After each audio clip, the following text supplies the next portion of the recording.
Bueno, mira, bueno, muchas gracias por la invitación a Zulia, a Primero Justicia, a la Fundación. De todas las cosas que dijo mi compañero moderador, ejerce una sola cosa, que es la Secretaría General de ADE. Esa sí que la ejerce. No estoy incorporado al Parlamento, fui electo, ha hecho un extraordinario papel allí mi compañero Luis Aquiles Moreno, en fin, pero porque en este momento, en los últimos tiempos, yo creo que la labor fundamental, la que tenemos que hacer desde los partidos políticos, fortalecerlos, vigorizarlos, esa es la labor fundamental, ¿vale? Y a eso nos hemos dedicado. Mira, a propósito de la anécdota, o del cuento, de la historia que acaba de echar Roberto Enrique esta mañana, una persona, una señora que debe ser andina, me echó un cuento que yo lo adopté inmediatamente porque fue extraordinario, porque revela un poco cuál es la situación de la mesa de la MUD de nosotros. Un burro, un viejo y un muchacho. ¿Sí? Entonces salen el viejo y el muchacho y se montan en el burro.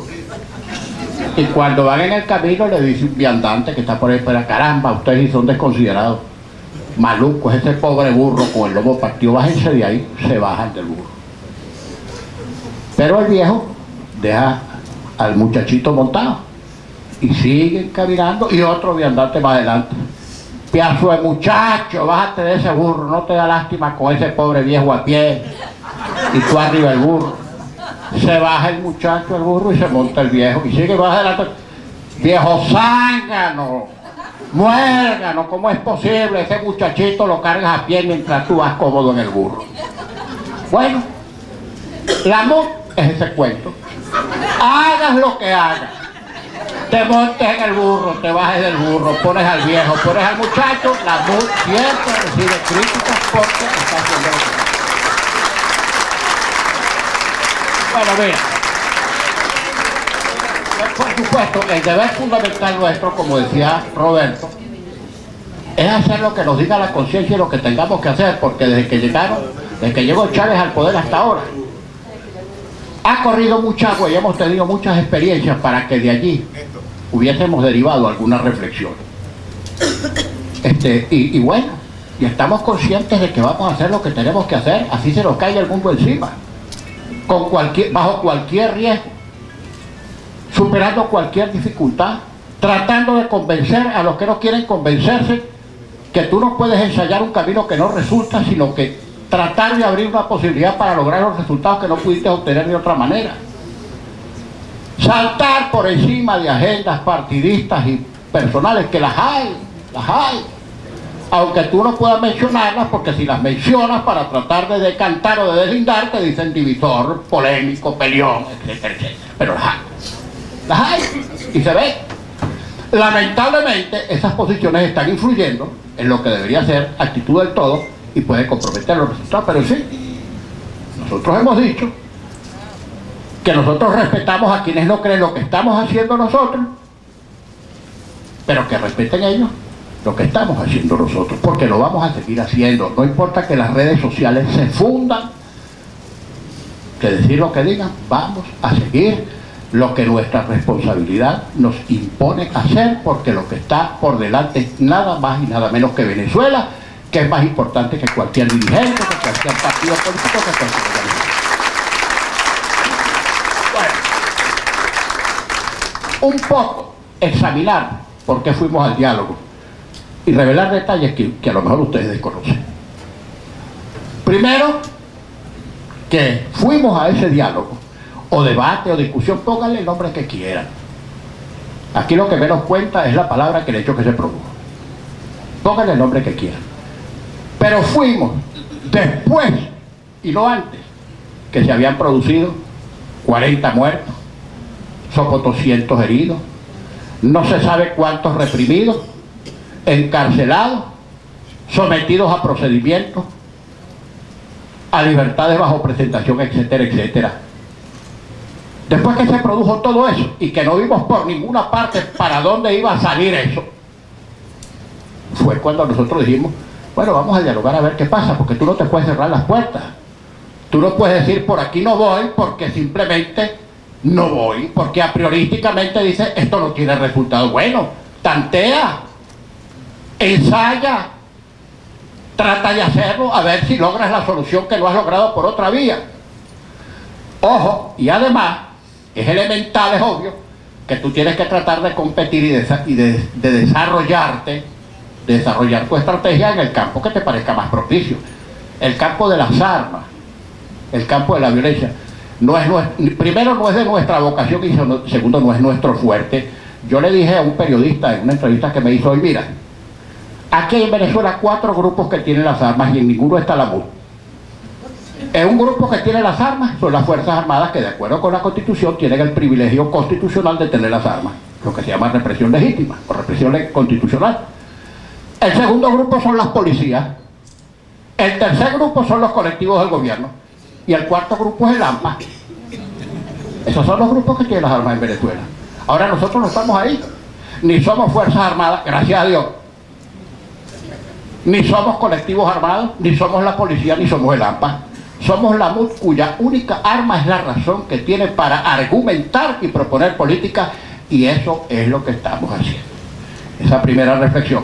Segunda reflexión es que nosotros somos lo suficientemente gafos o bobos para zumbarnos y proponer un diálogo porque se nos ocurrió un buen día,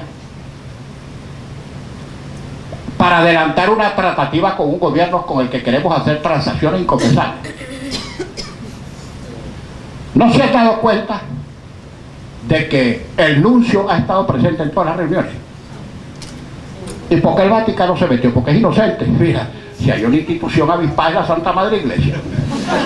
Tiene 2000 años demostrando, serpenteando y sobreviviendo a dictaduras, guerras mundiales, monarcas, príncipes, épocas y etapas, la única democracia absolutista, incólume e intacta a través de más de 2000 años de historia. Por algo será. No puede ser por falta de luces. Y ustedes no se dieron cuenta que lo primero que hizo Aveledo cuando comenzamos el diálogo con el gobierno fue leer una carta del Papa. ¿Será que el Papa Francisco lo sorprendieron en su buena fe? ¿Será que la MUD engañó a Francisco? El diálogo empieza con una carta de... Ahora, los babiecos que andan por ahí, si no entienden por qué está metido el Papa y por qué está metido en el diálogo Ban Ki-moon, que es el secretario general de las Naciones Unidas, y por qué está la Comunidad Europea de Naciones, no 4 diputados extremistas locos, la Comunidad Europea de Naciones, vale, la OEA, UNASUR, ese gentío empujando el diálogo. ¿Por qué? Porque la MUD nos engañó. Entonces tendremos que ser unos genios y nos tienen que dar entonces el privilegio o el cognomento de genios de la política universal, la MUD. Estamos ahí porque factores nacionales e internacionales que están pensando en los problemas que puede tener Venezuela están instando el diálogo y están echando el resto. Y han presionado al gobierno para que el gobierno se siente con la oposición a conversar y a dialogar, y es lo que estamos haciendo.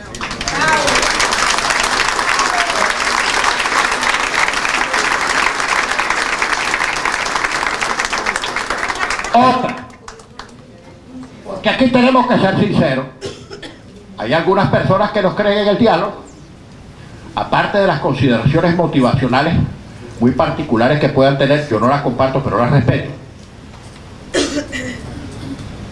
que antes de ir al diálogo o a criticarlo o a rechazarlo se reunieron 2 veces con los cancilleres de UNASUR, toditos se reunieron con los cancilleres de UNASUR, contra los cuales algunos de sus compartidarios estaban manifestando frente al Hotel Meliá.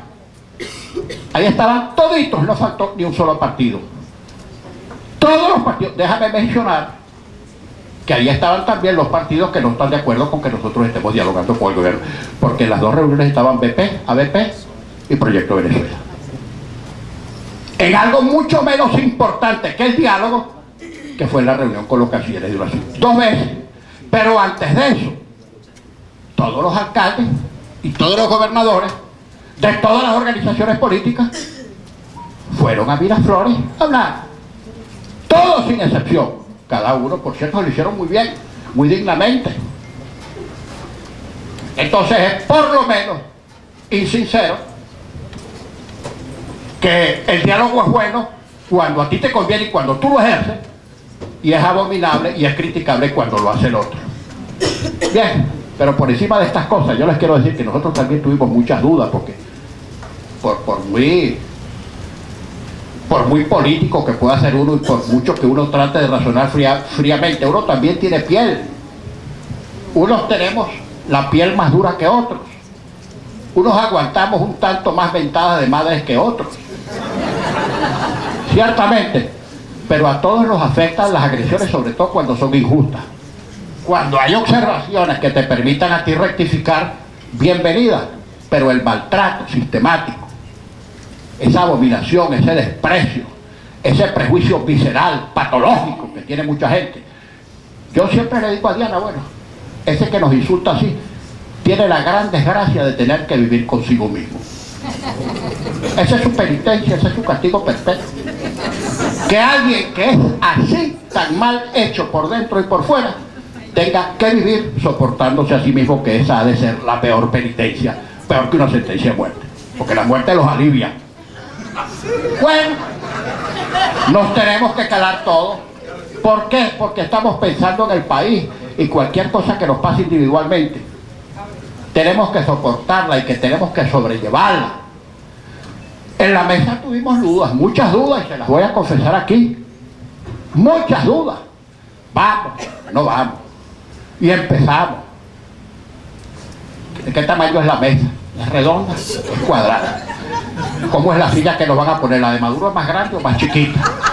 Que si está arriba o que si está abajo. Sí, porque todas esas cosas se manejan a la hora de un diálogo de este tipo.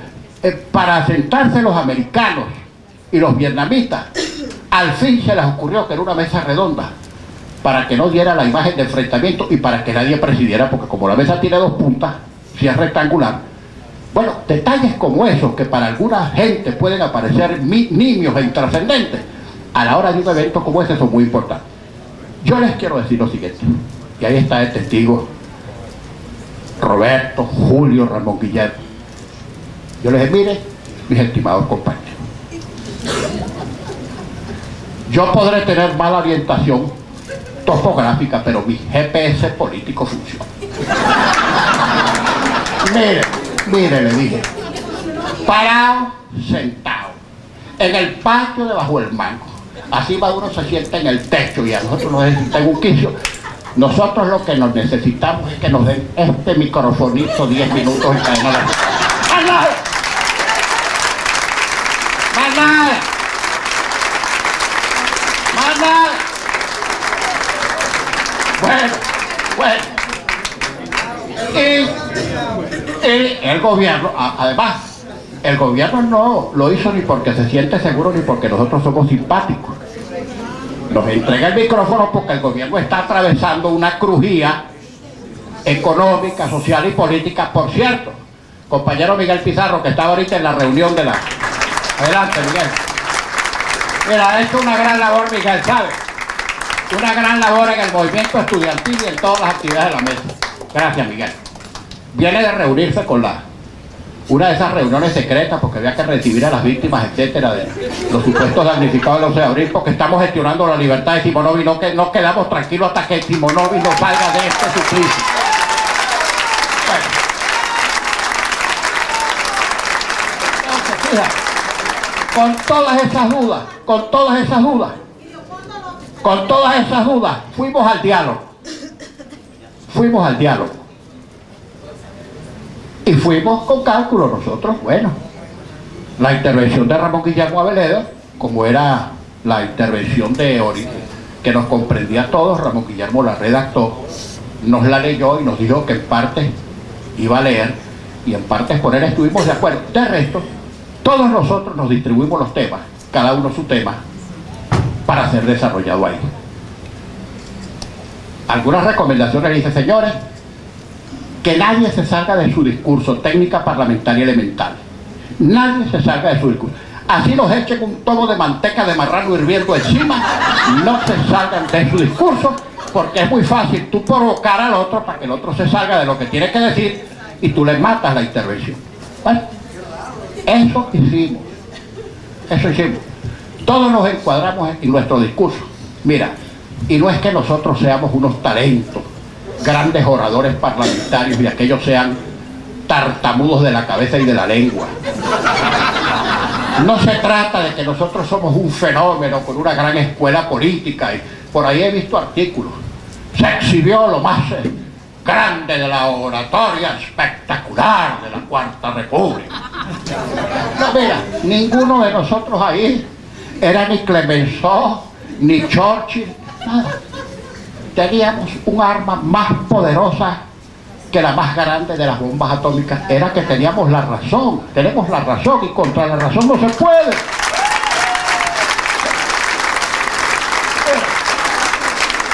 Tú echas un gran discurso metiendo un embuste y la gente dice, caramba, tremendo orador, pero es un embustero. Y pones a otro corto de palabras que no entusiasme a la gente y dice la verdad, y la gente inmediatamente expresa, ese hombre no sabrá hablar, pero está diciendo la verdad. Entonces nosotros fuimos allá a decir la verdad. ¿Cómo íbamos a perder el debate? No podíamos perder el debate porque llevábamos una artillería de verdades que ni siquiera necesitaban ser comprobadas, sino meramente citadas, porque forman parte de la cotidianidad de que cada venezolano padece todos los días, sea chavista, blanco, verde, amarillo, rojo, azul, o no tenga partido político alguno. Todos los días la gente padece la tragedia que está viviendo Venezuela. Y eso fue lo que nosotros fuimos a Miraflores a decir. Y el gobierno lo tuvo que escuchar. Ahora, el más recalcitrante de los enemigos de la MUT y del diálogo reconoce que tuvimos una presentación absolutamente impecable. Aparecimos como ordenados, muy respetuosos, porque mira, la urbanidad no es solo política. La urbanidad política suele ser el trasunto de la urbanidad doméstica y personal. El que es patán en privado es patán en público, y es patán en política, y es patán jugando dominó, y es patán en su casa con su familia. Nosotros tenemos urbanidad porque haber dicho las cosas con procacidad o con irrespeto no le daba más fuerza a nuestro discurso. A nuestro discurso le dio fuerza la razón. Fíjense, otro detalle. Bueno, no les quiero decir, cuando nosotros salimos, porque decimos, bueno, vamos a salir todos ordenadamente, nos reunimos todos en AD, nos montamos en una furgoneta todos y llegamos a Miraflores. Lo primero que había hecho el gobierno era decir, contra lo que habíamos acordado, que el diálogo era a las 5 de la tarde, ahora las comiquitas, a la hora que poca gente de televisión. Entonces cuando vimos aquello, nosotros vamos a llegar a las 6:30 para empezar a las 7, porque el convenio fue horario nocturno y cadena. Y eso hicimos, que el gobierno diga, ustedes llegaron tarde, y que diga que no hay diálogo. Allá es. Sí, a eso voy. Cuando salíamos de AD, que ahí nos reunimos todos por la proximidad, todos ordenadamente, para que nadie llegue tarde, que fulano no ha llegado. Esa angustia cuando tú tienes un evento si uno no está completo. Todos, tú sabes, vestidos como Dios manda, con mucha urbanidad, cada uno con su nombre. Cuando vamos saliendo, un zángano que vive al lado del partido, ahí en el 6º piso, que tiene una cacerola que suena más duro que la campana de la catedral de San Pedro y San Pablo en Moscú, empezó a cacerolearnos, zánganos, dialogueros, bueno, no les quiero decir, traidor. Cuando regresamos a las 2 de la mañana, el mismo fulano, así es, valiente, éxito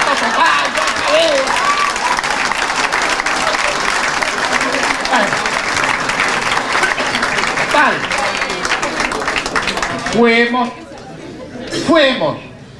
fuimos a una reunión a aprovechar una oportunidad que no se nos había presentado en 15 años, porque los invisibilizados éramos los de la oposición.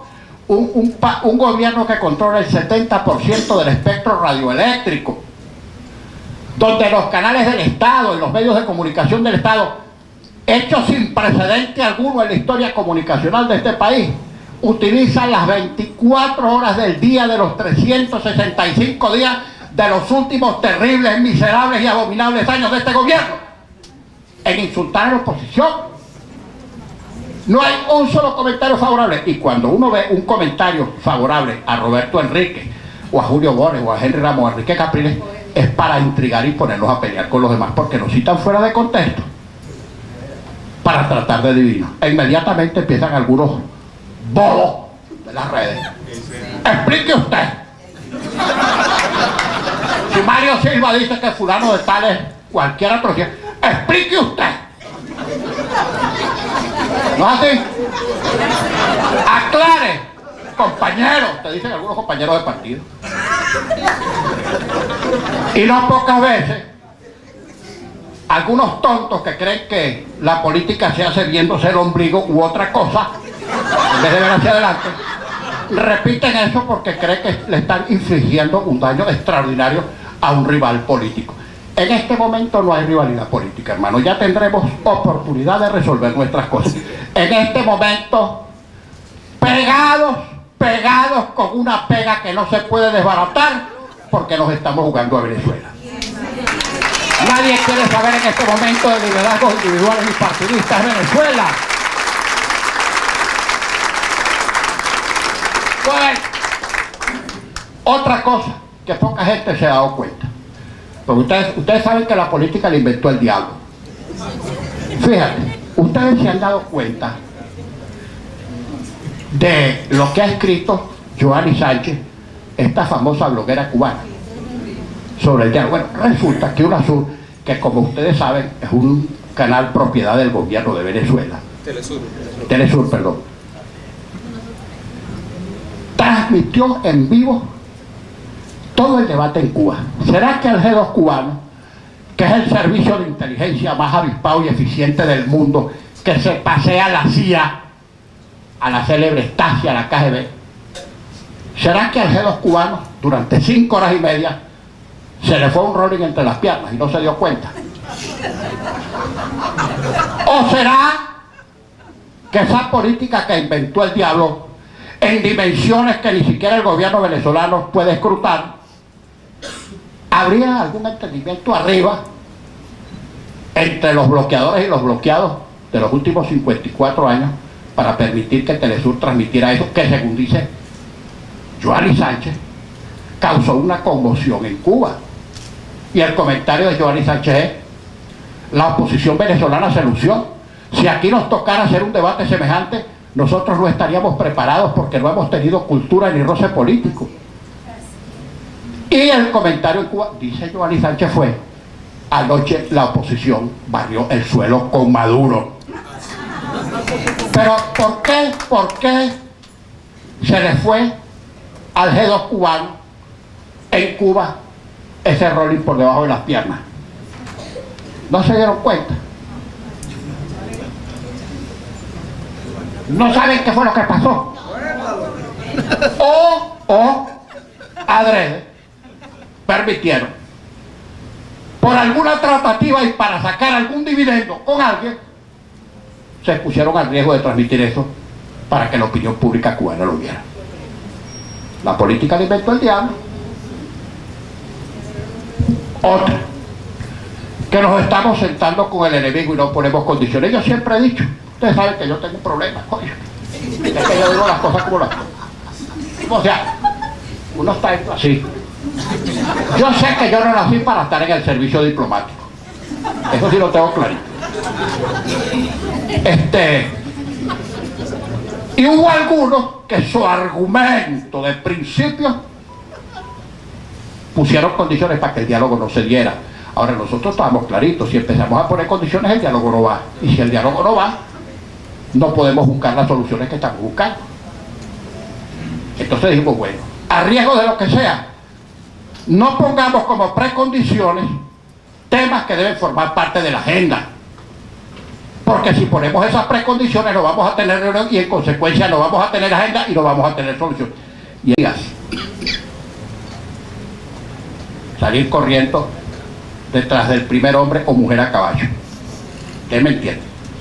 Decía, líderes providenciales que nos vienen a salvar de los males del pasado, de las desgracias del presente y de los peligros que nos depara el porvenir.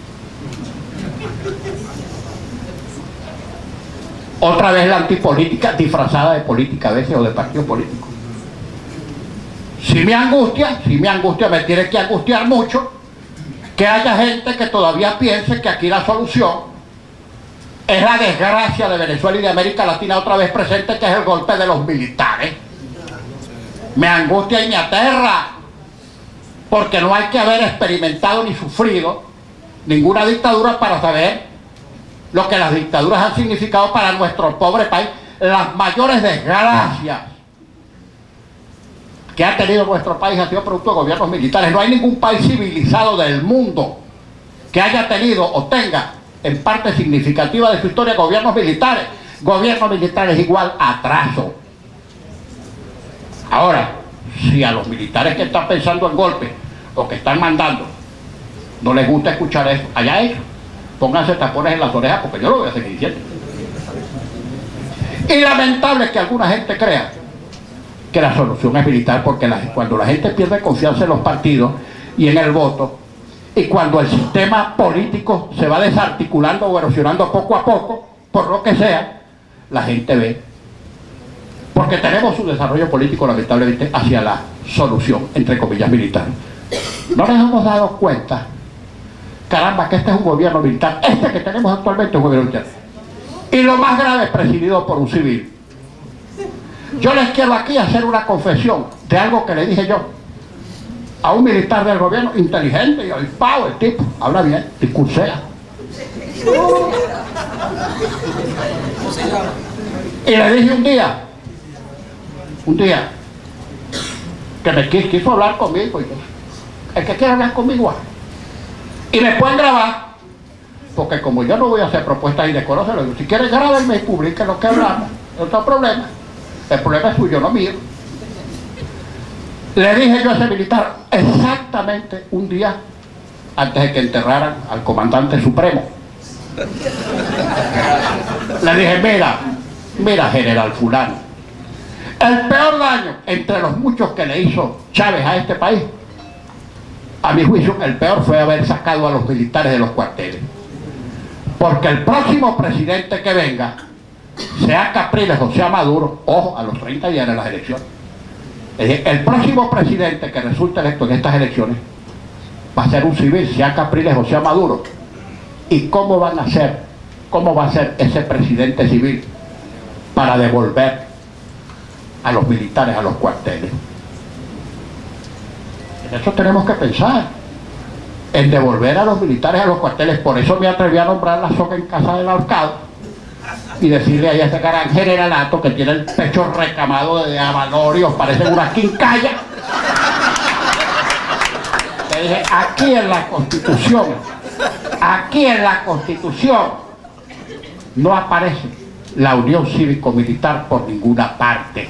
Eso es inconstitucional. Bueno, yo no les quiero decir la cara del recto en la cara de la ministra que estaba ahí. La ministra estaba ahí, después salió refunfuñando cosas a espaldas mías. Ojalá que me aceptara cara a cara un debate. Hola. Y me conformo con que no se encadena si llega el 8.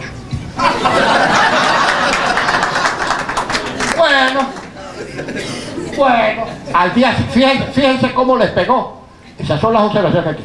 Que al día siguiente, el lema del desfile cívico-militar, ustedes se acuerdan cuál fue el lema, ¿no? Y eso que llaman hashtag, es que llaman. El hashtag fue Unión Cívico-Militar. Fíjate cómo les pegó.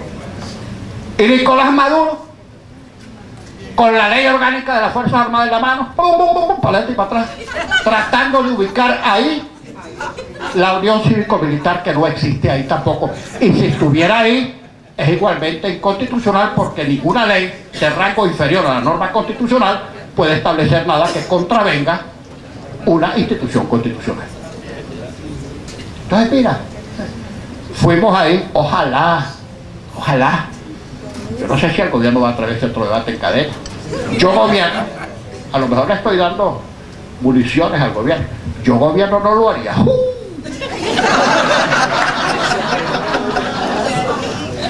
Es que ellos saben cómo salieron. Ellos saben cómo salieron de ese debate. Y las bases chavistas, con quienes logramos por primera vez comunicarnos en algo, oye, sintieron la diferencia. Pero chicos, esta gente está diciendo cosas, estos no son ningunos nazifascistas, y estos no son ningunos agentes del imperio, estos son venezolanos de carne y hueso como nosotros. Oye, les tienen razón en lo que están diciendo. Y vean las encuestas. Para los que siguen infamando, el 82% de los venezolanos, digamos, entre el 82 y el 87, tomemos una media de 84, quería diálogo, y por eso fuimos al diálogo, entre otras cosas. La opinión pública así lo quiere. Un elevadísimo porcentaje quiere también manifestaciones pacíficas. Un 78% rechaza las guarimbas como manifestaciones de violencia. Ojo, no estoy poniéndole adjetivos porque yo no tengo encuestadora. Eso es lo que dicen todas las encuestas, con pequeñísimos porcentajes de variación, todas las encuestas, incluso las que contrata el gobierno. Ahí están los números. Ahora, frente a una realidad, nosotros no podemos seguir privándonos. Nos vamos a retraer porque unos señores ahí que controlan las redes. Por cierto, que las redes cada vez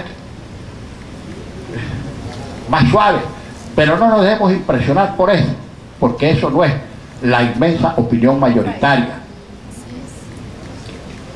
Puede que a nosotros nos angustie porque, no sé si lo que voy a decir es atinado o no, pero lo voy a decir.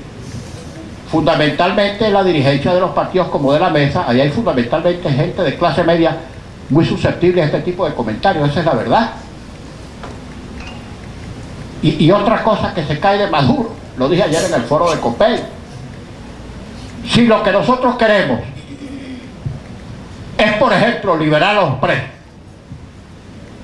bueno, presentamos una ley de amnistía, pero ¿qué hacemos si el gobierno dice que la ley de amnistía no va? Porque según ellos, la ley de amnistía comprende a gente que no debería ser beneficiaria de libertad total porque tiene delitos comunes, digamos. Entonces, ¿qué hacemos? Decimos, bueno, o todos o nada. Me voy para mi casa. Déjalos presos. Pregúntale a Bonísimo Novi. Porque esos mensajes ultimistas los puede dar quien no tiene el hierro caliente en el lomo. Pero pregúntale a Boni si la libertad de Iván le viene por indulto o por sobreseimiento o por cualquier causa. Si ella lo acepta o no lo acepta, lo tiene que aceptar. Y nosotros, si no logramos la ley de amnistía, que es nuestro fin y nuestro propósito, tenemos que esforzar porque haya medidas de gracia, amnistía, sea indulto o sea sobreseimiento, que son gracias presidenciales, y emplazar al presidente, como le dijimos, usted puede resolver, no se esconda detrás de la guarimba de una ley de amnistía, porque si usted dice que la ley de amnistía no va por determinadas razones, usted tiene dos medidas a la mano, que son el indulto y el sobreseimiento. Atrévase, porque también le dijimos cosas ahí porque nosotros sabemos que él es. Cuidado si él no está más preso que Simonovic y que Leopoldo y que Carano y que Ceballos. Cuidado si él no está más preso. Y lo que es peor, preso en libertad. Yo sé lo que estoy diciendo. Y sé que fuimos a decir a Miraflores, presidente, atrévase. No camine sobre cristales, tome decisiones. Porque el gobierno tiene que decidir. Y porque el futuro del diálogo depende en todos los casos de medidas que tiene que tomar el gobierno. Ay, ¿por qué fuimos? Pues si vamos a buscar una amnistía o un indulto o un sobreseimiento, ¿a que sé quién voy a ir? ¿A que sea el señor, el plomero de mi casa? ¿A que sea el señor, a que sea mi odontólogo, hermano querido? Dame el indulto a Simonovic. ¿A dónde voy a ir? Al que firme el indulto, chico. ¿Ah? ¿A dónde voy a ir si no es exactamente a la persona de quien depende tomar la decisión para avanzar y resolver las cosas que están ocasionando la tragedia que estamos viviendo en Venezuela? Bueno, mira, Yuri, yo de verdad los felicito a ustedes por estos eventos. Esto hay que hacerlo, y donde quiera que nos llamen, ahí vamos a desgallitarlos y a explicarle a la gente y a escuchar las preguntas y a contestárselas, porque mira, nosotros tenemos la ventaja de no tener nada escondido, y tenemos la ventaja de que queremos resolver. Y no les quiero narrar la infinidad de reuniones, de contactos, de puentes, de avances, de retrocesos, porque estos son procesos demasiado laboriosos para construir la gente y después ejecutarla. Le digo, no más viene el compañero Pizarro de una reunión con las víctimas del 11 de abril para oír el cuento de los que se consideran víctimas de Simonovic. ¿Está bien? Escúchenlo. Si el gobierno pone esa condición, muy bien, vamos a escucharlo, digan su cosa. Y bueno, por supuesto, esa comisión también tendrá que recibir a la gente que nosotros citemos. Ahora, ¿qué vamos a decir? Ah, no, yo me opongo a que tú cites a esa gente para que hable. Que la gente vaya y eche su cuento. Porque sí, lo que nos estamos proponiendo es lograr la libertad de quienes a nuestro juicio están muertos en vida, condenados a penas infames por delitos que no cometieron. Lo que tengamos que hacer y que esté a nuestro alcance lo vamos a hacer, porque queremos que esa gente, si ya perdió un tiempo precioso de su vida metidos en esos pudrideros sin razón alguna, por lo menos que recuperen su libertad y puedan volver a su familia. Tenemos que hacer lo que sea y lo